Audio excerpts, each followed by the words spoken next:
Политичките партии кои одат на избори ги објавија своите сметки согласно законскиот рок на половина од изборната кампања. Според првиот финансиски извештај доставен до Државната изборна комисија, СДСМ собрала најмногу пари наменети за кампањата. Од 194 донации и членарината на сметката легнале околу 536.200 евра. Највисоки суми донирале кандидатите за пратеници Бетанија Китев и Рената Десковска по околу 3.000 евра.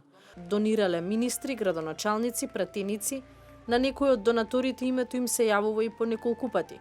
Впечатливо е дека ги нема историните членови на опозицијата кои беа дел од минатиот парламентарен состав, но како донатори стојат Павле Богоевски од Шарената револуција и Ивана Туфекџич од студентскиот пленум.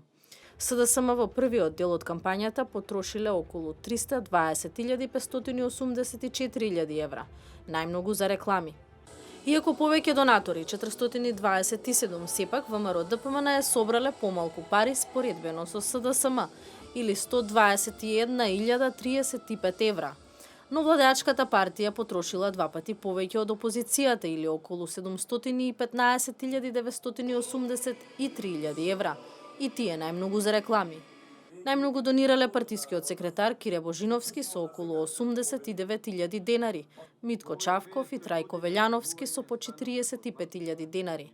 На листата донатори се поранешни и актуелни министри, пратеници и градоначалници.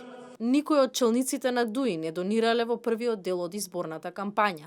Најмногу пари на сметката на интегративците легнале од фирмата Голец Транс од Тетово, повеќе од 29.000 евра. Партијата според извештајот има донации од 128.350.000 евра, а потрошиле 86.907.000 евра, со што во првите 10 дена од кампањата се во позитивно салдо од околу 41.000 евра. Лидерот Мендух Тачи пак најмногу донирал за изборната кампања на ДПА, 2.850 евра. И на оваа партија и останале пари на сметката. Од донации собрале 9.800 евра, а потрошиле 7.000 евра.